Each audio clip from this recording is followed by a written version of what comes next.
Welcome to this explainer. So, I want you to imagine something for just a second. What if someone told you that the reason you're never completely satisfied with your life isn't because you're unlucky or because you aren't working hard enough? Imagine if the reason you feel so constantly exhausted is simply because your mind was literally designed to always want something else. Well, today we're going to look at a universal truth: why achieving our goals rarely makes us permanently happy, and how we can finally step off this endless treadmill. I mean, think about it. You finally buy that dream phone. For a few days, it's amazing. But a few weeks later, it's just your phone. Or say you get that big promotion you've been working years for. Almost immediately, you start chasing the next one, right? You fall in love, but eventually your mind starts noticing the imperfections. Have you ever wondered why every achievement seems to lose its magic so quickly? Why the excitement always fades? Chapter 1: The Endless Treadmill of Desire. To really understand this, we've got to look to the past to diagnose our modern disease. We're diving into the mind of a 19th century philosopher who many called the most pessimistic man who ever lived, Arthur Schopenhauer. Born in Germany in 1788, his father wanted him to be a businessman, and his mother was a famous novelist. But Schopenhauer, he rejected both paths. He just wanted answers. What makes him so fascinating is that unlike other European philosophers of his time, he was deeply captivated by Eastern wisdom, especially the Upanishads and Buddhism, which he actually called the greatest comfort of his life. No, during his lifetime, he was largely ignored. Get this, his lectures were scheduled at the exact same time as the incredibly famous philosopher Hegel, and students always chose Hegel, leaving Schopenhauer to teach to empty classrooms. But history has a funny sense of humor, because today his ideas are more relevant than ever. Chapter 2: The World as Will. All right, let's dive right into this. To truly grasp Schopenhauer's genius, we have to look at the core theory from his masterpiece, The World as Will and Representation. He believed there are two ways to see reality: the visible world we experience every day, and a powerful, hidden force churning beneath it. He called this hidden force the will. And to be clear, he didn't mean willpower. Actually, scratch that. It's not about motivation at all. He meant an unconscious, relentless force driving every living thing to constantly want and strive. Think about plants reaching towards sunlight, animals hunting, humans chasing money, status, love, recognition. Imagine a river that just never stops flowing, and you're standing right in the middle of it. It just keeps pushing you toward the next desire. That is the will. And, well, this creates a pretty brutal reality about human life. Life swings like a pendulum between two states. On one side, we have wanting. When we lack something, we suffer because we crave it so badly. But the moment we get it, the pendulum swings. The excitement fades, and we fall right into the other side: boredom. We just hang out there until a new desire arrives, and the painful swing begins all over again. Now, what's absolutely wild here is that modern neuroscience perfectly backs up this 200-year-old philosophy. Today, scientists call it hedonic adaptation.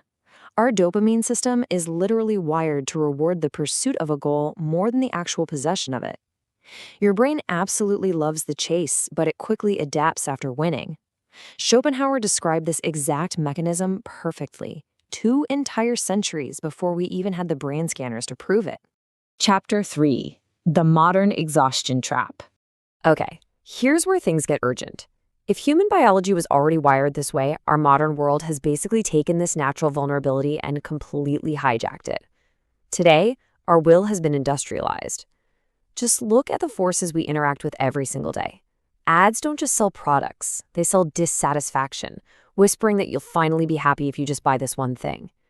Social media sells comparison, flashing highlights of everyone else's seemingly perfect lives. The news sells fear. Productivity culture is constantly telling us we're falling behind. We've taken our ancient survival instincts and turned them into an endless, exhausting hamster wheel. Honestly, it's no wonder millions of people feel completely burned out. Picture this. Imagine 2 neighbors. Neighbor A goes out and buys a brand new luxury car. Suddenly, neighbor B feels poor. But think about it. Nothing about neighbor B's actual life changed. His salary is the exact same, his family is the same, his house is the same. Only one thing changed: comparison. The will doesn't just want, it competes. It whispers that you deserve more and then makes sure to point out that someone else has it. Which brings us to this incredibly powerful takeaway. Desire without awareness becomes suffering.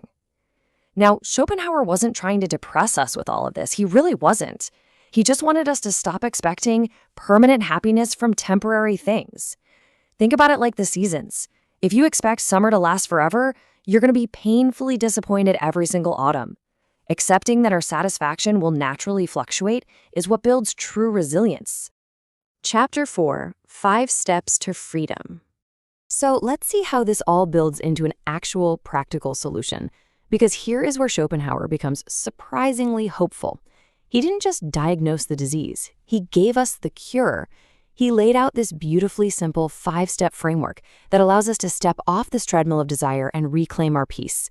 These aren't just abstract concepts either. They're highly actionable tools for modern life. Let's break them down. Step 1 is to observe your desires. Before you blindly chase something, a new purchase, a new milestone, just pause. Ask yourself, will this actually improve my life, or is it just feeding another temporary craving? Awareness naturally interrupts our autopilot. It's kind of like watching clouds pass in the sky. You simply notice the desire floating by without feeling forced to act on it. Remember, not every thought deserves your action. Moving on to step 2, practice enough. Our modern culture absolutely worships the concept of more. More followers, more money, more success. But Schopenhauer recommended a far more liberating word: enough. Imagine you're carrying 10 incredibly heavy shopping bags. Now imagine putting down 8 of them. Your life immediately becomes lighter. Practicing enough isn't about giving up. It's about realizing that minimalism isn't just about owning less, it's about needing less. Step 3 is, honestly, one of his greatest insights. Embrace art. When we lose ourselves in a breathtaking sunset, a beautiful piece of music, or profound poetry, the will temporarily falls silent. For a few sweet moments, you aren't worrying about your emails or your status. You're simply present. Art and beauty literally interrupt our cravings and free us from our own exhausting desires. Step 4 is to show compassion. Now, this might seem a little surprising for a so-called pessimist, but Schopenhauer believed compassion was the highest moral virtue. Why? Because suffering is universal. That rude cashier, that angry driver, the difficult colleague, they all carry invisible battles and worries you can't see. When you recognize that shared suffering, it softens your ego. It replaces exhausting, endless competition with actual healing connection. And finally, step 5, reduce noise.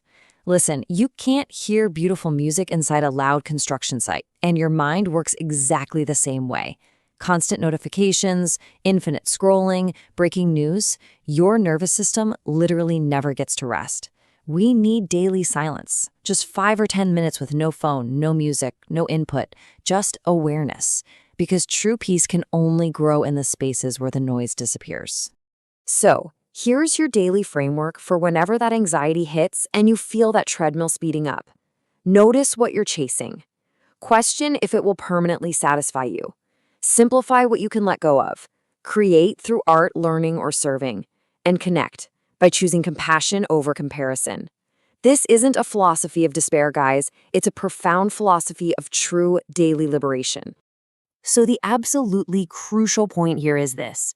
Schopenhauer never promised endless happiness, but he did offer freedom from unnecessary suffering. The world is always going to offer you another upgrade, another trend, another reason to feel incomplete. But peace begins the exact moment you realize you don't have to RSVP to every single invitation to want more. The greatest victory isn't getting everything you want, it's discovering how little you actually need to live a truly meaningful life. So, will you chase the next upgrade or discover how little you need? I'll leave you to think on that.